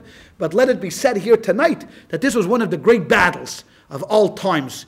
Because the Misnagdim said, here is another Shabtai Tzvi. Look at him, studying the Kabbalah, talking about for downgrading Torah scholarship, talking about prayer, the importance of prayer, talking about the importance of sincerity and all of these things, inviting everybody to come to shul regardless of anything, accepting everybody. Shabtai Tzvi, talking about Mashiach. He often talked about Mashiach and stressed Mashiach. And he even said once, he said that he himself went up to heaven and met Mashiach, and he had a conversation with him, and he said to him, Eimasai ka'asi mar. He said, Master, when are you coming? And Mashiach answered him, when the well springs of your teaching will reach the entire world, that's when I'm going to come. That became the battle cry of the Hasidim. They're going to take the words of the Baal Shem Tov, his teaching, and spread it out throughout the entire world. Everybody is going to know. Well, to every action there is a reaction, right? So as much as the Hasidim started to spread, the Misnagdim, as they were called themselves now, the opponents began to counterattack. All right? And twice the Vilna Gaon excommunicated them. They wouldn't marry between each other's 2 groups. They were absolutely at odds. Absolutely.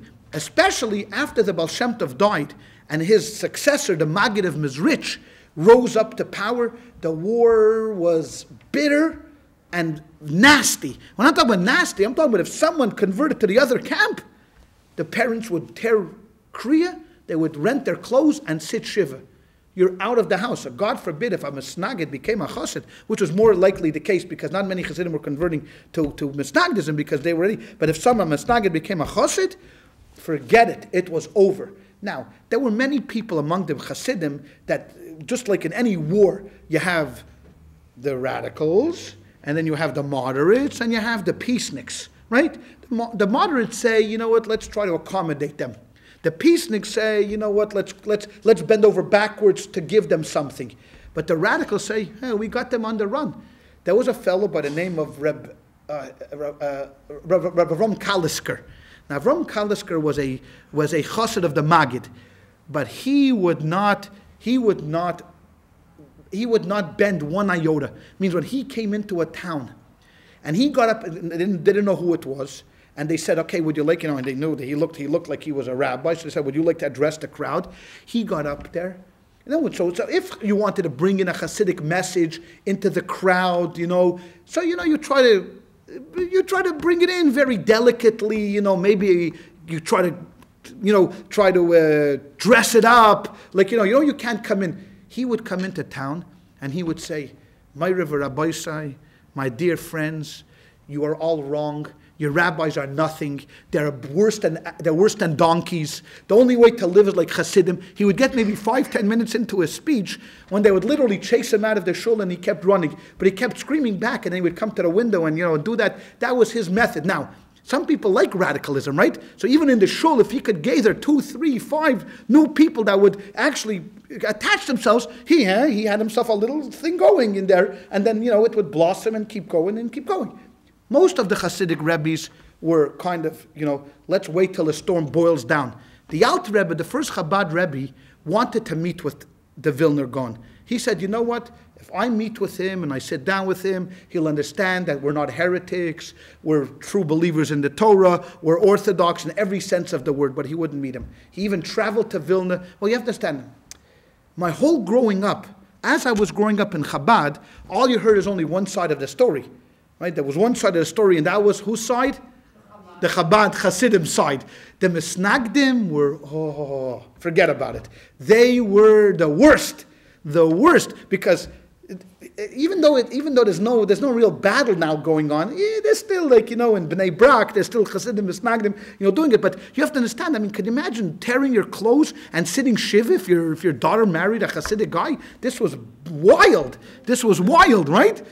Okay, Marvin, maybe. What's the reason about that? Yeah, I understand the Litvaks here in the Krana, Rahman al-Litzon. Okay, anyways, to make a long story short, about this, what happened is that the Alter Rebbe was arrested in prison. They said that he was raising money for the Turks, which is, of course, the enemy of the Russians. They put him in prison, and in prison he came out, and it was he started to spread the wellsprings of Hasidism, and eventually a third enemy comes along and says to these two combatants that they better make peace.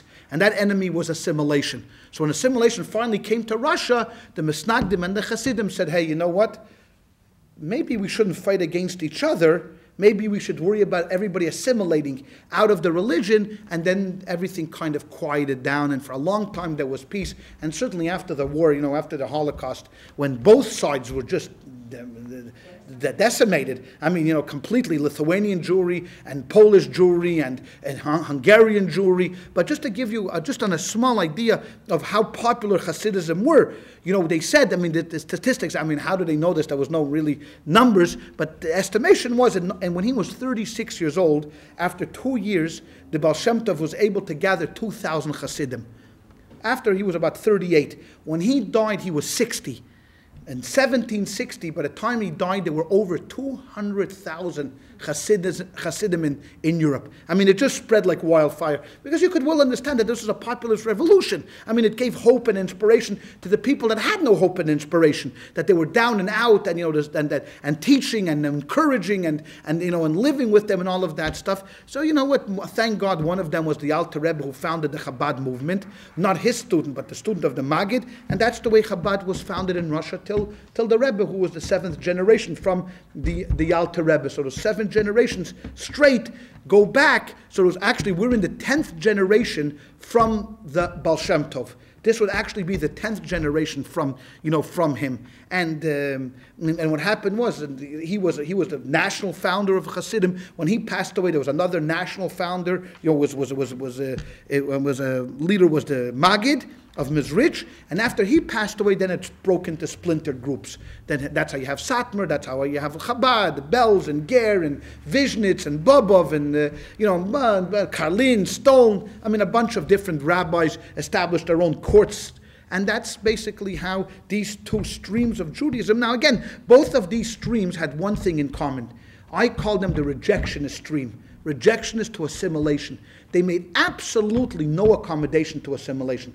Unlike Moses Mendelssohn, which differentiates him from the Gaon and from the Baal Shem Tov, where he made accommodations. He said, hey, listen, you got to shave. Yeah, it's okay to shave. You could be Orthodox and shave too. You don't want to wear your kippah at work. You don't have to wear your kippah at work. You can go to work. You still have to be Orthodox, keep Shabbos. He made accommodations. These two groups made absolutely no accommodations. They live today. I mean, if you look at Hasidim in Bnei Brak, they look like they look 1735. There's no difference. Long coats, the hair, the hair, everything the same thing. The same thing is true about the Litvaks. If you go to a real stronghold, Lithuanian stronghold, they live like they lived back in the Gaon's days. All they care about is the study of Torah. That's it. And that's what differentiates the boys from the men. If you can study, if you can teach, and you can learn, Torah is life itself. It's not that Torah and a Jew are separate. Torah is life. This is life. Just like you see people who are dedicated to the playing of poker.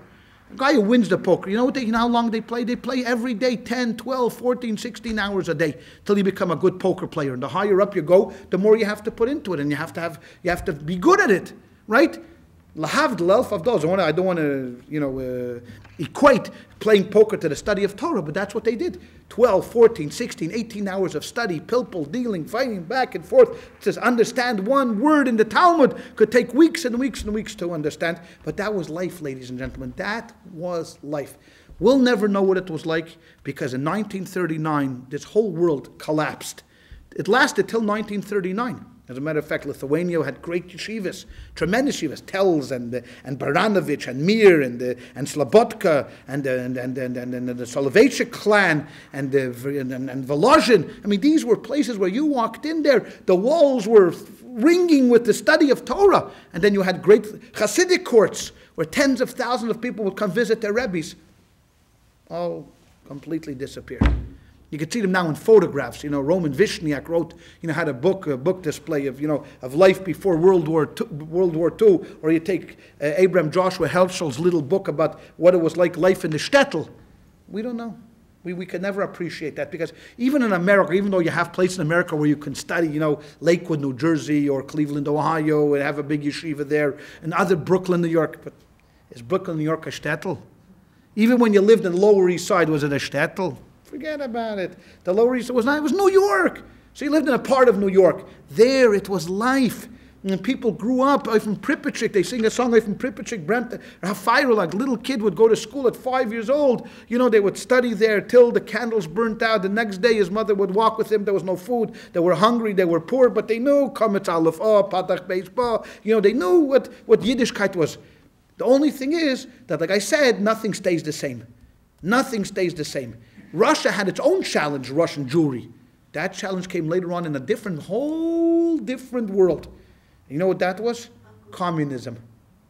When communism came about, it put a tremendous challenge to Judaism. Why? Because to live this kind of a life, you had to be committed to it. What did communism say? Everybody is equal. Right? Everybody is equal. So their challenge was not assimilation in the sense of German assimilation.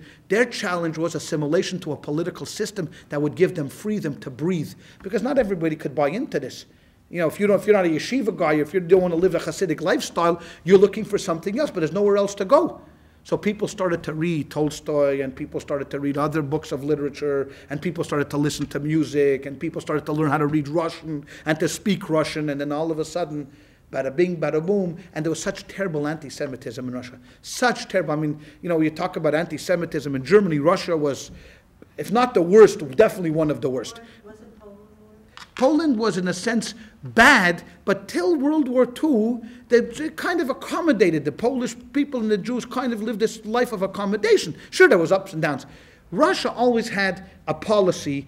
Well, the Tsar, when Russia expanded, inherited overnight 1.5 million Jews that he took from Poland. And they had always this policy, how to get rid of the Jews. A third will assimilate, means convert, a third will kill, and a third will kick out. And that would be it. So if you have 2 million Jews under your control, you'll kill a third, you'll convert a third, and then you'll send a third out. Of course, that never happened. But that was always their policy, how to get rid of the Jewish problem. So came along communism and said, hey, look at me. I'm a Russian, you're a Russian, you're a Russian. We're all Russians. Forget about Judaism. You know how many Jews attach themselves to the Russian Communist Party? To the Bolsheviks? It's impossible to estimate. It's impossible to estimate. As a matter of fact, I was just recently, I'm not sure if it was in the LA Times book review. There's a new biography coming out about Lenin.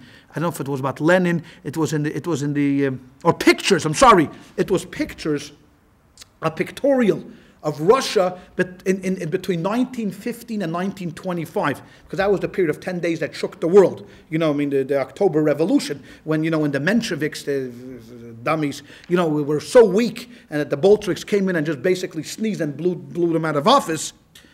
They showed pictures, and if you look at it, it's just unbelievable. I mean, Trotsky, everybody knows, but all of the other leadership people that were in there that were Jewish, in this, and these were anti-Semites. I mean, you talk about anti-Semites. I mean, and there's a couple of families that live here in Long Beach that are related to Trotsky, that could trace back their lineage to Trotsky, a cousin, an uncle. you were not allowed to say his name growing up because he was an enemy of the state. Trotsky was now after the war, he was murdered here in Mexico, by Stalin. But it was unbelievable. Why? It made perfect sense to me because they were promising a life of freedom, to be like everybody else. Why do you have to be assaulted? Why do you have to be discriminated against? If everybody could live in peace and harmony by you giving up Judaism, wouldn't you want to do it? No, I'm asking a question. No, okay. Wouldn't you want to do it? For them, many people said yes. It's just not worth it. And you know what? The great writer Shalom Aleichem, the Yiddish writer Shalom Aleichem, who wrote The Milkman, the story of the milkman, this fiddler on the roof, tells exactly that story. He tells the history of Russia within that story. Because if you think about the three daughters, what did the three daughters do? First daughter marries who? The first daughter is Motel Kamzoil, right? The first daughter marries the tailor Motel Kamzoil. The second daughter marries the communist Jew, right? The guy who's assimilated and takes her away. And the third daughter marries the Russian, right? The Kazakh. So he was writing what he was writing about Shalom Aleichem. That was brilliance. If you think about that, it's not only a story of a particular family. This is the history. This was going on in Russia. They said that the Tzemach Tzedek, the third Chabad Rebbe, had 500,000 Hasidim. That was the estimate in those days. He lived in the early part of the 19th century. And when he passed away, his successors could hardly find a minyan. That's what they were saying. Now, maybe that was an exaggeration on both ends of the spectrum. Maybe there was only 400,000, and maybe they did have a minyan. But this is to give you an idea. What happened to everybody? The assimilation came. It wasn't a communist, but assimilation came in and started to drag everybody away. Because it's such an allure. It's after you're down and out and kicked about, it becomes so, it makes you feel good. I mean, again, we go back to the American experience. Think about it. Aren't we thrilled that we can live like this? Could you imagine living anywhere else if all of a sudden the government said, okay, you know what, all Jews move to North Dakota? By the way, I would say, do you know what I'm Episcopalian? You understand that? I'm not Jewish. My mother was an Episcopalian. But we freak out. We don't, because we don't know any different, right? We live a perfectly free life here. Every once in a while someone may scream something from the car, but if you don't look like a Jew, I mean, if you're just walking around regularly, no one's going to know yet you're Jewish, and forget about it. So this was such an allure, this idea of assimilation, and what communism is, it's another step or another stream of assimilation. And there came one other stream of political thinking that we'll talk about after we take a 2-minute break. All right? We'll give what? It's not after 9. It's after 9 already. Okay. Unfortunately, we don't give this topic much credence. But again, we're dealing with the idea of anti-Semitism, and anti-Semitism was rampant. In the late 1700s, the early 1800s, the late 1800s.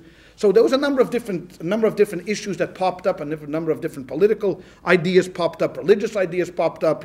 That Jews felt, to get away from anti-Semitism, become more religious. Some said assimilate completely. Some became communists. There was a group of Jews that began to believe in the idea of Chovevei Tzion. They become the lovers of Zion. Chovevei Tzion. Go back to the land of Israel. Now, Israel was a land that we haven't talked about since the year 70, after the destruction of the temple. But there were a group of people, among them Orthodox rabbis, that encouraged their followers, even the Alter Rebbe, the Vilna Gaon was on his way to Israel, always believed that the sanctity, the place closest to God, is this place in the world, physical, geographical area called Israel. And the Alter Rebbe sent people to live there, as I mentioned. Chabad people went, other Hasidim, other Litvaks went to live in Israel. Small groups, not many. This was, of course, under the Ottoman Empire, so you could move there, but the economic situation was horrible. I mean, as bad as it was in Europe. I mean, living in Israel at that time was just hard to make a living. So the Jews in Europe would support the people, living in Israel. When Napoleon actually came to Israel and conquered the northern part of Israel, he was in Tiberias. Had an idea that if he was able to conquer the entire Israel, which he never was able to, I mean, they pushed him back, eventually he lost the war and eventually was exiled. We all know the story of him, that he would actually allow the Jews to rebuild the temple. that if he could win it and can do it, then he would let the Jews, who cares, rebuild the temple. But that didn't last very long. But this idea of returning to Zion was always in the hearts of Jews. I mean, 3 times a day, every day we say in prayer, my heart, we pray for my eyes to see our return to Zion. We want to go back to Zion. Now, it was always a religious idea because it was always came together with the coming of the Mashiach together, and he would lead us back to Israel and reestablish our commonwealth, a Jewish land for Jews, of Jews, by Jews, and everything would just be hunky-dory. But as it began, there also began a political movement called Zionism. I mean, Leon Pinsker, wrote a book on irreligious, of nationalist Zionism, that the way really to combat anti-Semitism is to move back to Israel, to work the land like Israel, because Jews, don't forget, we're not farmers. I mean, Jews had a reputation of being Luftsmenschen. You know what a Luftsmensch is? An air maker. You're an air maker. You're an airman. What's an airman? You don't do anything. All you do is produce capital. Bankers, what do bankers do? Do you know what bankers do? Nothing. They absolutely produce nothing. Well, what do? They take my money that I give them and they lend it out to Judy. And Judy pays them a fee for my money, and they keep that fee. They've done nothing. They produce absolutely nothing. They don't produce food. They don't produce clothing. They don't produce housing. They don't produce anything. They sit in their offices. Again, you heard banker's hours, right? That guy works banker's hours. They do absolutely nothing. That's what the Jew was accused of doing in Europe. He was a Luftsmensch. Even when they were in business, they were never really producing anything. They were always what? The middleman. So if Bob wanted to open up a thread, he wanted to make shmatis, he would buy shmatis from Abba, which I never even saw the shmatis. I could care less. And Judy had the shmatis, so I would charge Bob, and then I would charge Judy and buy from Judy, sell to Bob, make a few dollars, and then the shmei dray around. That's how Jews made a living, But now, these people were saying, no, we have to go back to Israel, and we have to become farmers, people of the ground, the way our forefathers were. That's what a Jew needs to do. And it started to slowly but surely start to get hold in Russia, a little bit in Poland. Religious people were against Zionism because Zionism started to become a mass movement of socialism, where Jews are going to live there. They're going to be, Achad Ha'am and Jacob Klatskin were primary thinkers and movers of early Zionist thought, and their thought of what was Zionism. Zionism was certainly not a religious movement, but it was a political, social movement. So Achad Ha'am envisioned a land of Israel that would be a light unto the nations, that people could look at Israel and it would be full of symphonies, and it would be museums, and there would be libraries and parks, and people could live in harmony, and then all of this. What communism said universally would really be played out. And that was our goal, because that's what God wanted from us. We should be a light unto the people, but obviously it doesn't work religiously, so we'll do it politically, socially. And that's how they envisioned Israel. No religion. So you could imagine early Zionism was frowned upon by the religious people, because they could never buy into this ideology that somehow Zionism would supplant Torah Judaism that we've kept for 2,000 years now. Zionism was threatening to make inroads, into things, but a lot of people bought into this idea of Zionism.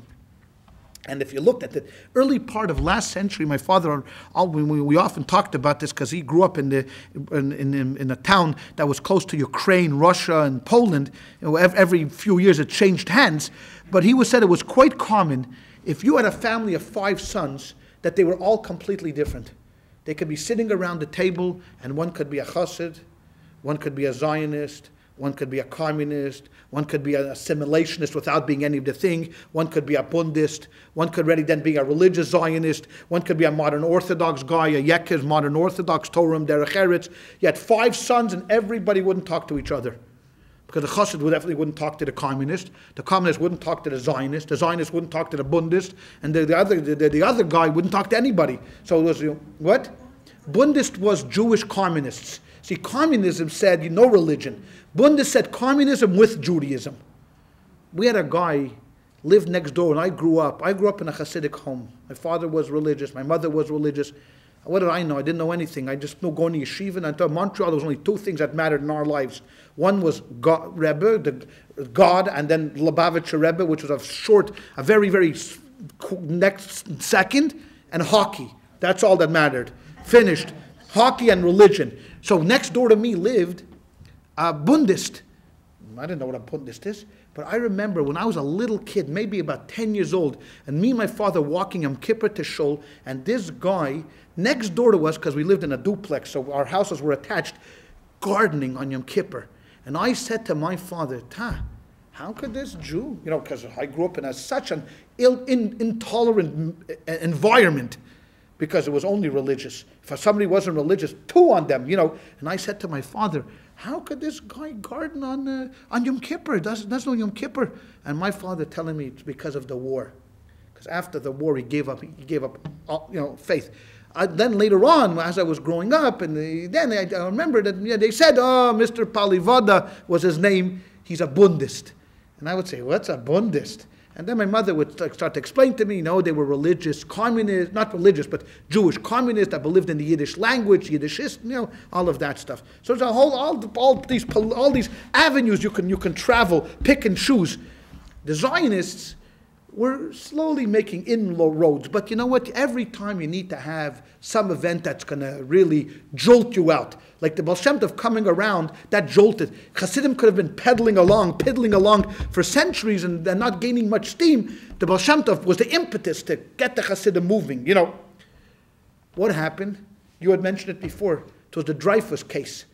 The Dreyfus case was in the late 1800s, after the war of Germany and the Germany and France, right? When Germany beat for many times, and it's going to happen again, over and over again. They beat the French up.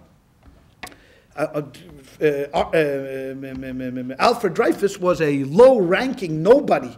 In the French headquarters, was accused of spying for the Germans. He went on trial. They sentenced him to death. They then commuted it to life imprisonment to Devil's Island. He was retried. Emile Zola, the great French journalist, wrote J'accuse. We all know the famous things. I accuse the French of a cover-up. This was before the cover-up, the Watergate cover-up. They acquitted him. He was reinstated, and that was l'affaire Dreyfus. That was the Dreyfus affair. Covering the Dreyfus affair for a Viennese newspaper was an assimilated Jew like there was no assimilated Jew. And his name was Theodor Herzl. And Theodor Herzl was a journalist coming out of Vienna, Viennese. He himself was a Hungarian Jew, was living in Vienna at the time. Came to cover the story. And he also had ideas of how to combat anti-Semitism. And his solution was we should all convert. He always felt that converting to Christianity would solve the problem, no problem. Who needs to, talk about a guy that never gave his son a bris. Not that circumcise your son, that was already radical. Never gave his son a bris, never talked about Judaism in his home, never did anything. Came to cover the trial. Was blown away.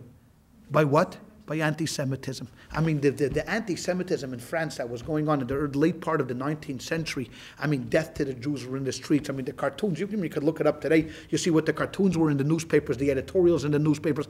The Dreyfus was a symbol. Dreyfus wasn't an individual person. They were going after the Jews. A great French bank collapsed because of the Rothschilds. The Rothschilds sold short on the French mark. They collapsed an entire bank in France.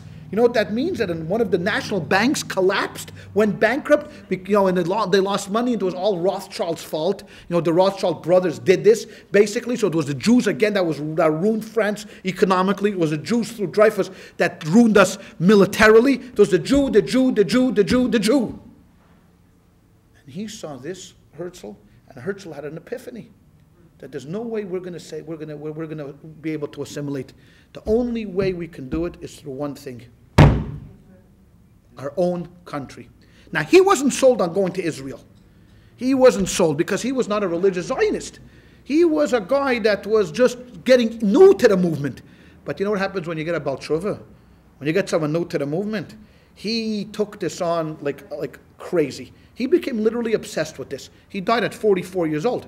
Because he non-stop traveling. From the Dreyfus affair, when he started and he wrote the Jewish State, he wrote a book called the Judenstaat, right? The Jewish state. That why it's important for Jews to have their own country and their own, and of course he had no inkling of what that would even look like, what it even meant. What do you mean a Jewish state? That Yankel would be the police officer and Cheskel would be the minister of finance and then Tuvia would be the agricultural. It was crazy. What do you mean a Jewish state? We hadn't had a Jewish state in 2,000 years, so he himself didn't understand what was going on.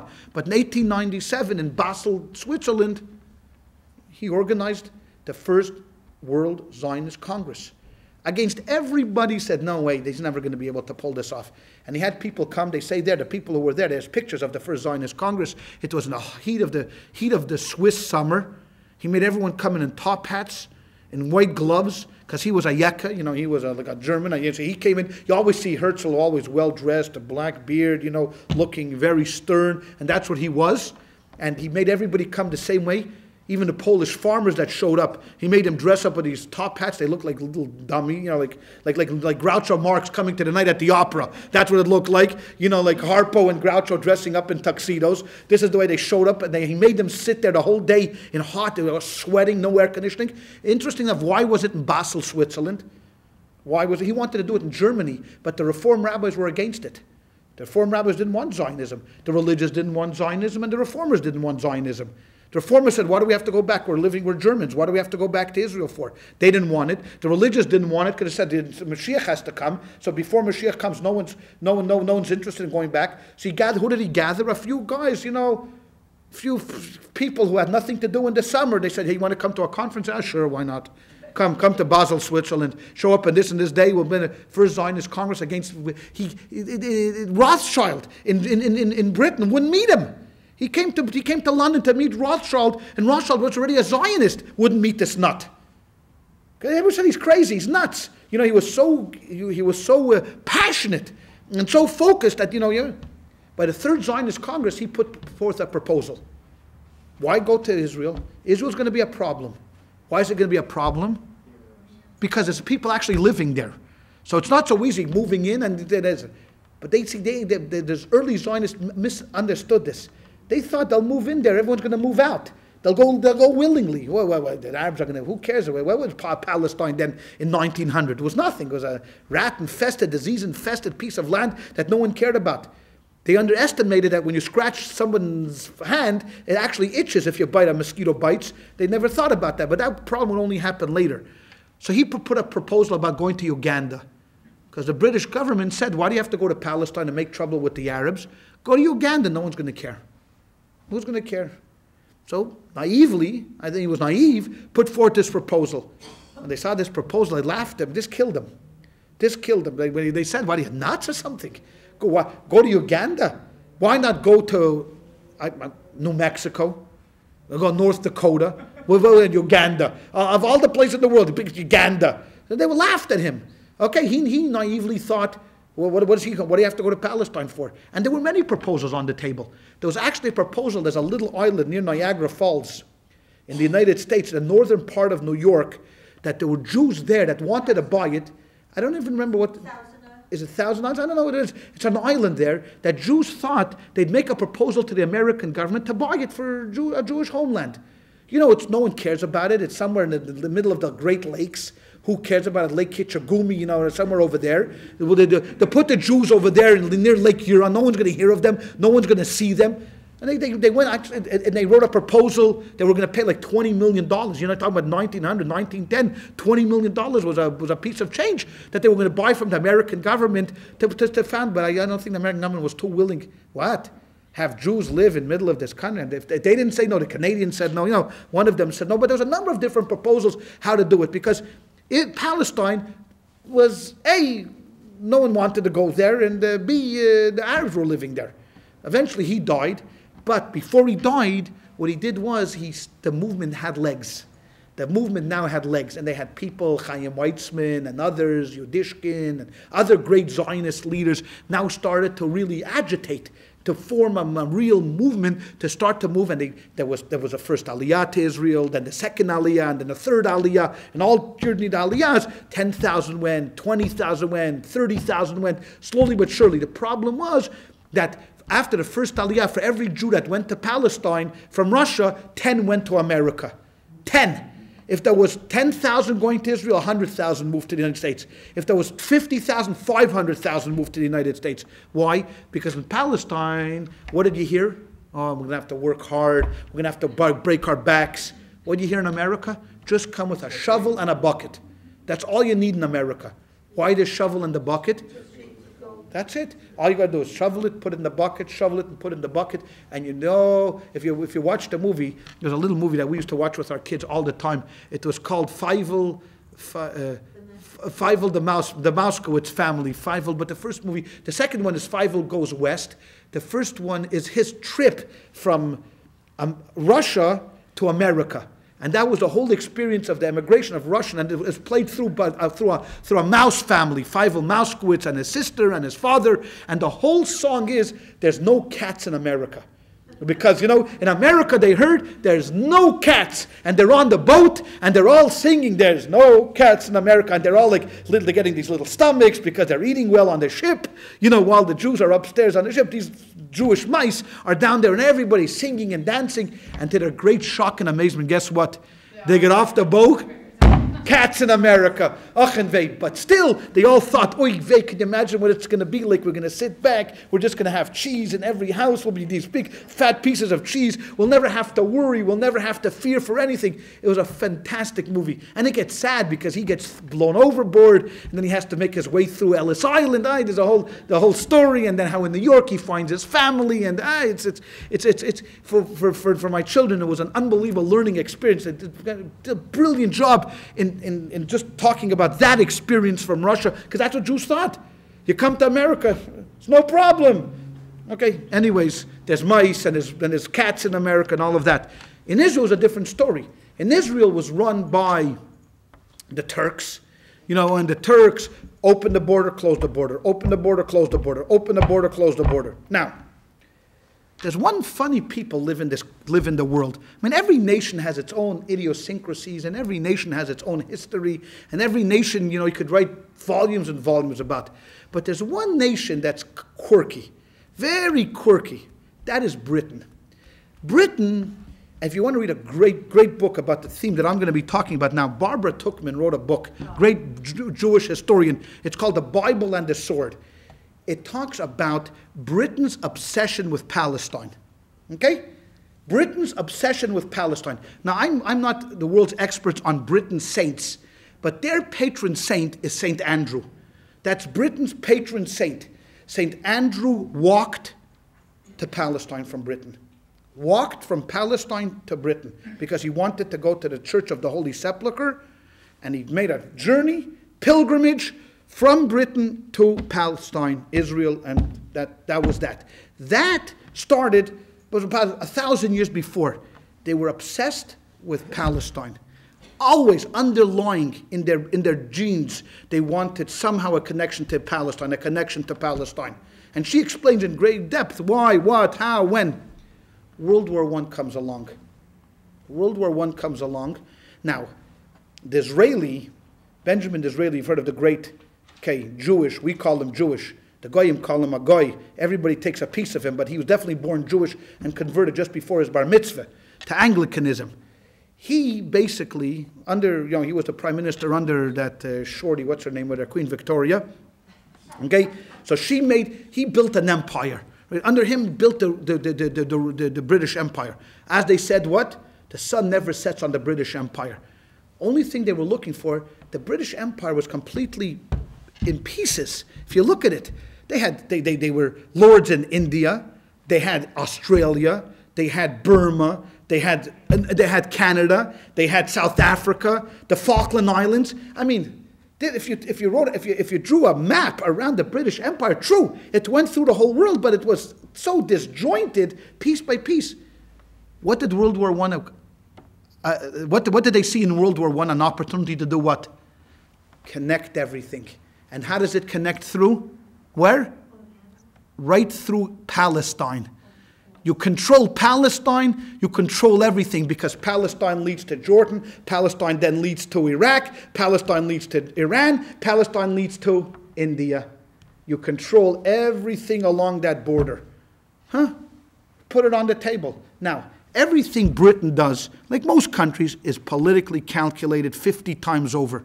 Even as the great politician of all politicians, Winston Churchill, every move he made was what? Was calculated. Every move he made was calculated. The same thing was true with World War I. Now, it is true that, well, as we say before, and we were talking with Marvin before about this opportunity. Opportunity may strike one time. They found a friend whose name was Lord Balfour, who was he was the Chancellor of the Exchequer. He was of the Exchequer. I don't think he ever made it to Prime Minister. He was a friend of the Zionist movement. November 2nd, 1917. November 2nd, 1917. This is in the middle of World War I. Imagine this, in the middle of World War I, with everything going on. But make no mistake. People say, oh, the British. This was a calculated move. The British said that the Crown finds favor in establishing a Jewish homeland in Palestine. Of course, there's a few caveats that the Zionists tend to cut out. It also said, but it has to be done to make sure that the people living there are made happy, and you're not going to this and that. But this was stamped by the full weight and strength of the British government. They passed what they called the Balfour Declaration. Now, to Zionists who have been fighting for so long to get any kind of recognition, this was a big deal. To them, this showed that they're on the path. It's a matter of time. It's a matter of time. Now, what happened afterwards? I mean, everybody should know. In 1925, they opened up the borders. They let in what they called the second Aliyah. They opened up the borders for Jews. Then, of course, came the riots of 1929, where they killed 66 Jews in Hebron. There was tremendous antagonism between the Arabs. They passed what they called the White Paper. The White Paper was restriction on any more immigration to Palestine. They closed the borders. Okay, they closed the borders, and the Zionists tried to fight and get in there, and everybody was pressuring the government. At this time, already Winston Churchill was already playing a prominent part in the government. He was in, he was out, he was in, he was out. He fought in the Boer War, and then he was captured and he escaped.